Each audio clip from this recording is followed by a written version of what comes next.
بسم اللہ الرحمن الرحیم۔ السلام علیکم، میں ہوں زاہد راج اور آپ دیکھ رہے ہیں نالج ٹی وی۔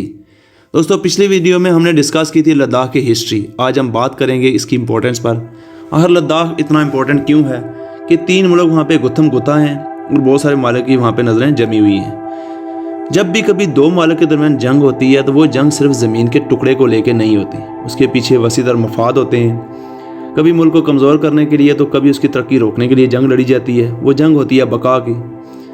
یہاں پہ کہانی شروع ہوتی ہے سی پیک سے۔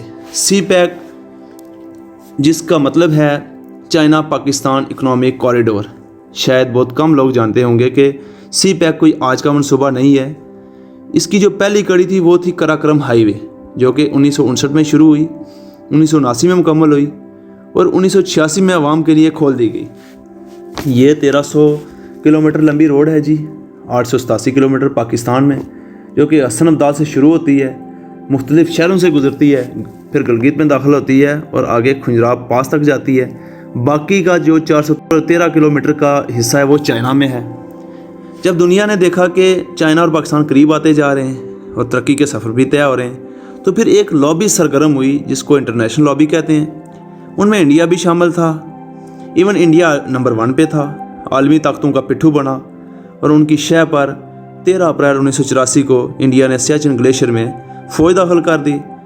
چونکہ کراکرم ہائی وے گلگت سے گزرتی ہے اور سیاچن کی بلند و بالا چوٹیاں عین گلگت کے اوپر کھڑی ہیں، وہاں سے انڈیا چائنا اور پاکستان پر نظر رکھنا چاہتا تھا۔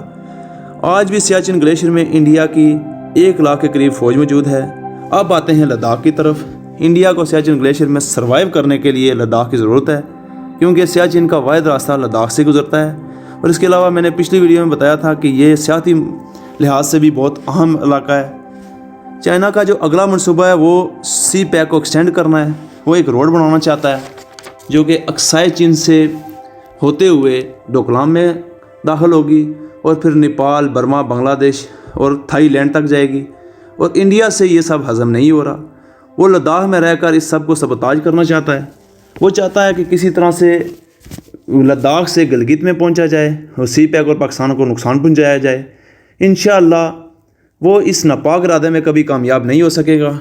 اب ہم آپ کو بتاتے ہیں اس کا محل وقوع کیا ہے، LAC کیا ہے، انڈین فوج کے ساتھ وہاں کیا ہوا اور وہاں کون سا ورلڈ ریکارڈ بنا۔ لداخ کے کچھ پہاڑی سلسلے ہیں جن کو فنگرز کہا جاتا ہے۔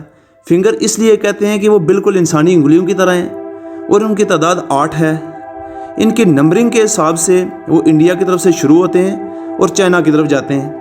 اب چائنا کلیم کرتا ہے کہ LAC فنگر 4 پر ہے، جبکہ انڈیا کلیم کرتا ہے کہ LAC فنگر 8 پر ہے۔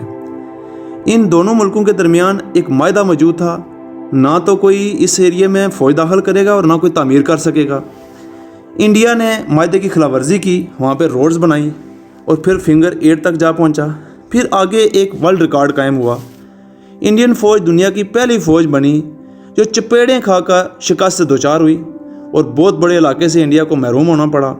ایسا ہی واقعہ کچھ عرصہ پہلے ڈوکلام میں ہوا تھا، لیکن وہ پڑی وہاں پہ بھی چپیڑیں ہی تھیں، لیکن وہ واقعہ اس لیے اتنا فیمس نہیں ہوا کہ جلدی ان دونوں ملکوں کے درمیان ایک معاہدہ ہو گیا تھا۔ دوستو، یہ تھے لداخ کے امپورٹنس اور انڈیا کے ناپاک ارادے۔ میں ملوں گا آپ سے اگلی ویڈیو میں، تب تک دیجیے اجازت، اپنا خیال رکھیے گا۔ اللہ حافظ۔